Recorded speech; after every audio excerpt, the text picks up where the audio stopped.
Baik. Jadi orang yang bertobat dan beristighfar kepada Allah Subhanahu wa taala, Allah berikan dia sukses di dunia. Allah mudahkan urusannya. Orang yang sering beristighfar, kalau dia berdakwah insyaallah dimudahkan dakwahnya. Kalau dia seorang pedagang insyaallah dimudahkan dagangnya ya. Kalau dia berniat menjalankan sunnah insyaallah dimudahkan menjalankan sunnahnya. Sampai saya bercanda kepada sebagian teman, ente selalu gagal poligami karena banyak maksiat, kurang istighfar. Bercanda ibu-ibu ya enggak? Kalau ente ditolak, astagfirullah, biar diterima. Dan intinya semua problematika ini karena apa? Karena dosa. Antum yakin atau tidak? Yakin sudah, itu karena dosa. Ma asabaka min sayyi'atin fa min nafsik. Apapun keburukan yang menimpamu karena kesalahanmu. Baik, ini di dunia Allah berikan ketenangan, Allah berikan solusi. Terlebih lagi di akhirat. Terlebih lagi di akhirat. Kalau seorang bertobat kepada Allah Subhanahu wa taala, maka Allah akan ampuni dosa-dosanya sebanyak apapun. Sebanyak apapun, sebanyak ya buih di lautan, sebanyak ya tetesan air hujan, sebanyak jumlah butiran pasir di alam semesta, sebesar bumi ini. Kalau kamu bertobat, Allah akan ampuni dosa-dosamu. Mudah bagi Allah. Tidak ada dosa sebesar apapun di hadapan Allah jika seorang bertobat. Karena Allah Ghaffar, Allah Maha Pengampun. Allah Ghafur, Allah Ghafir. Sebanyak apapun dosa dilakukan, kalau dia bertobat diterima oleh Allah. Berulang-ulang 1000 kali dia lakukan, Allah akan ampuni. Ya. Karena Allah Maha Pengampun dengan cara dia bertobat. Makanya taubat ini adalah ibadah mungkin sangat dibenci oleh iblis. Kenapa iblis? Bayangkan kalau ada iblis ya, iblis menggoda seorang. Orang ini mungkin sudah bermaksiat 80 tahun mungkin. Dari sejak lahir maksiat. maksiat 80 tahun. Iblis sudah sangka ini jadi teman saya nanti di neraka. Oh, 80 tahun maksiat. Syirik, musyrik, bunuh orang semuanya. Begitu umur 81 dia bertobat. Gagal enggak iblis? Gimana enggak nyikir? Kurang ajar nih orang. Di ujung-ujungnya malah bertobat. Allah ampuni seluruh apa? Dosa-dosanya. Ya. Dia didapatkan husnul khatimah. Ya. Anugerah dari Allah Subhanahu wa taala. Makanya di antara keistimewaan taubat, seorang kalau bertobat dosanya diampuni sebesar apapun, sebanyak apapun. Ya. Allah Maha mengampuni. Makanya di antara ayat dalam Al-Qur'an ya, huwa ahlut taqwa wa ahlul maghfirah. Dia adalah Allah ahlul maghfirah, yang ahli untuk memaafkan. Itulah Allah Subhanahu wa taala. Kalau kita tidak pantas untuk dimaafkan, Allah bisa memaafkan. Yang penting ente minta maaf. Mungkin kita tidak pantas untuk dimaafkan, benar dosa terlalu banyak, maksiat terlalu berulang-ulang. Maksiat, tobat kembali lagi, tobat kembali lagi, tobat kembali lagi. Tidak pantas. Kalau kita hukum dunia ini tidak pantas untuk diampuni. Ini kurang ajar. Sudah saya ampuni, ngulangi lagi. Kita kalau punya anak buah nyolong, kita ampuni. Nyolong lagi kira-kira gimana? Kita ampuni? Enggak. Kita panggil polisi. Saya ampuni engkau di penjara. Allah Subhanahu wa taala tidak demikian. Maksiat kembali lagi, tobat. Maksiat lagi, tobat lagi. Tidak pantas untuk diampuni, tetapi Allah huwa ahlut taqwa wa ahlul maghfirah. Allah ahli untuk mengampuni. Ya. Makanya seorang penyair pernah berkata, in azumat dzunubi kasratan wa laqad alimtu bi anna afwaka a'zamu. Ya Allah, meskipun aku tahu dosaku begitu banyak, tapi saya tahu ampunanmu lebih banyak daripada dosa-dosaku. Jadi di antara keistimewaan taubat menghapuskan seluruh dosa-dosa yang telah lalu. At-taibu minadz-dzam kama la dzamba lahu. Seorang yang bertobat dari dosa seperti tidak pernah melakukan dosa. Contoh nyata seperti penyihir Firaun. Antum lihat kisah penyihir Firaun menakjubkan. Mereka kerjaannya tukang sihir. Tukang sihir musyrik atau bukan? Tukang sihir kerjanya bekerja sama dengan setan atau tidak? Iya, kerjaannya begitu. Profesinya cari duitnya jadi penyihir. Puluhan tahun jadi penyihir. Kemudian diundang oleh Firaun. Diundang untuk duel sama Nabi Musa alaihissalam.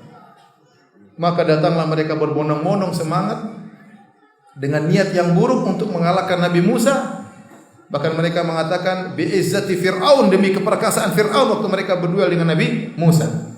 A inna lana la ajran in kunna nahnul ghalibin. Mereka berkata, wahai Firaun, kalau kami menang, apakah kami dapat upah? Kata Firaun, iya, bahkan kalian akan menjadi minal muqarrabin. Bukan cuma dapat upah, dapat jabatan. Bayangkan betapa semangat para penyihir tersebut.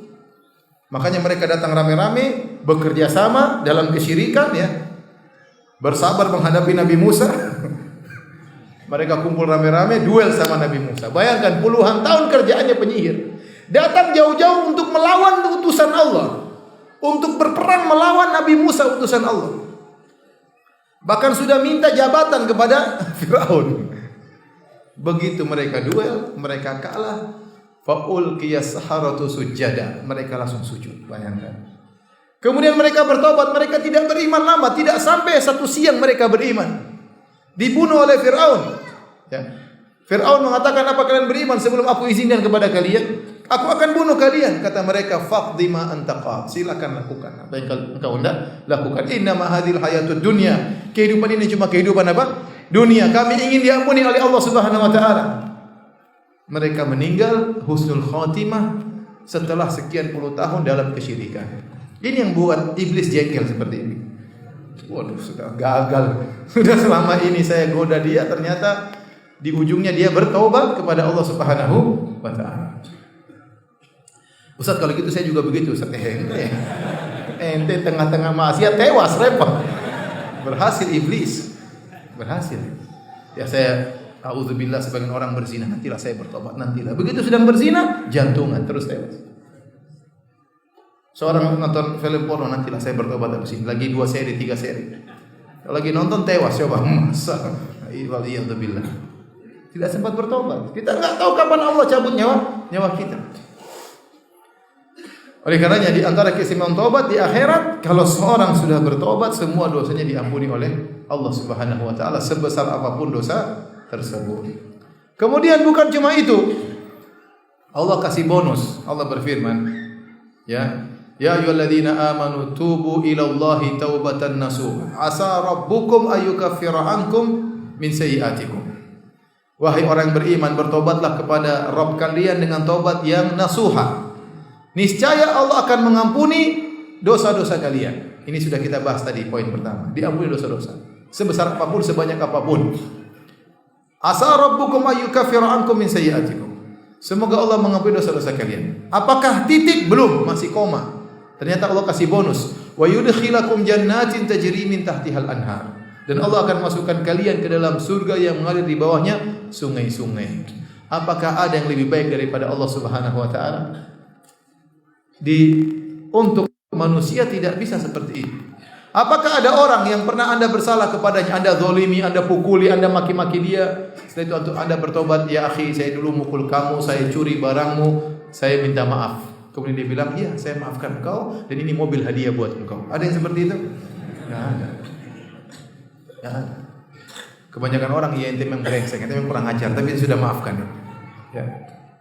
Allah, tatkala Anda bermaksiat kepada Allah, durhaka kepada Allah, setelah Allah berikan berbagai macam nikmat kepada Anda, nikmat pandangan, nikmat kesehatan, nikmat berbicara, nikmat pernikahan, nikmat istri, nikmat anak, nikmat berbagai macam kenikmatan, Anda bermaksiat, membangkang perintahnya, durhaka atas perintahnya, kemudian Anda kembali kepada Allah, Allah ampuni segala kesalahan tersebut tanpa mencela Anda, tanpa memaki Anda.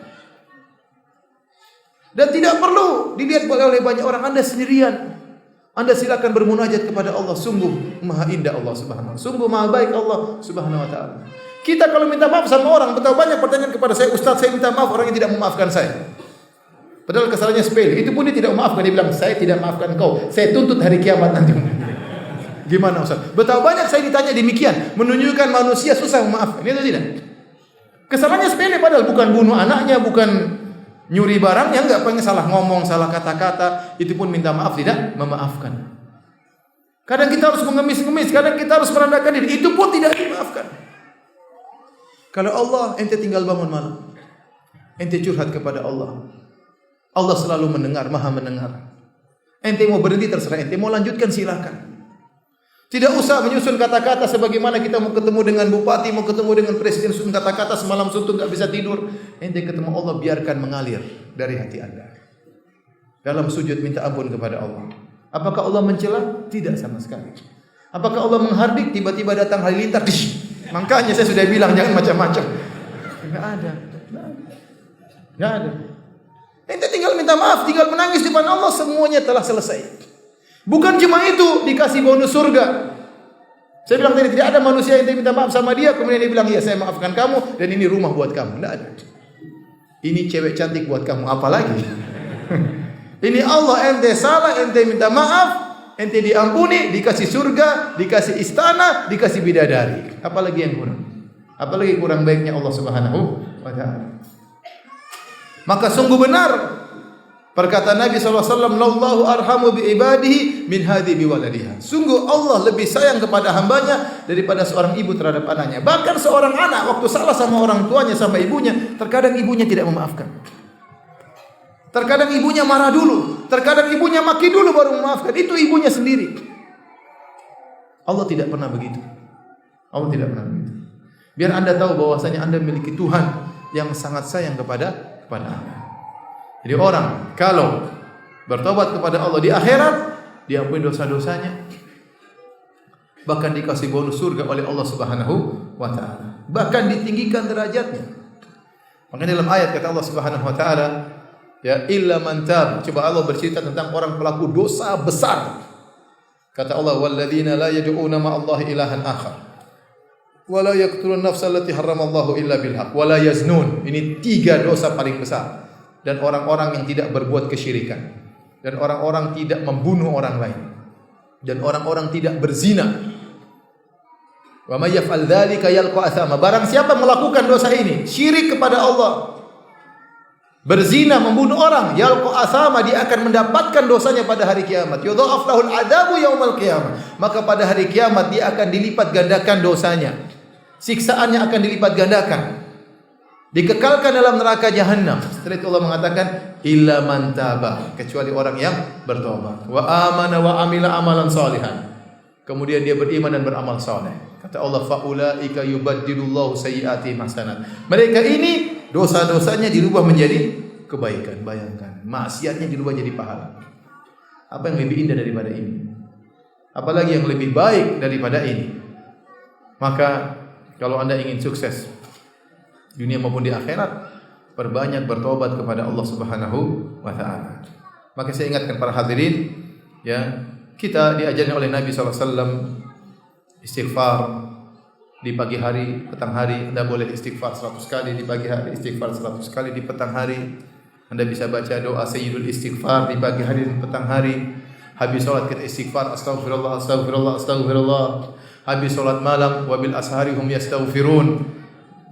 Dan di waktu sahur mereka beristighfar. Itu kebiasaan orang-orang soleh, selalu banyak istighfar kepada Allah Subhanahu wa taala.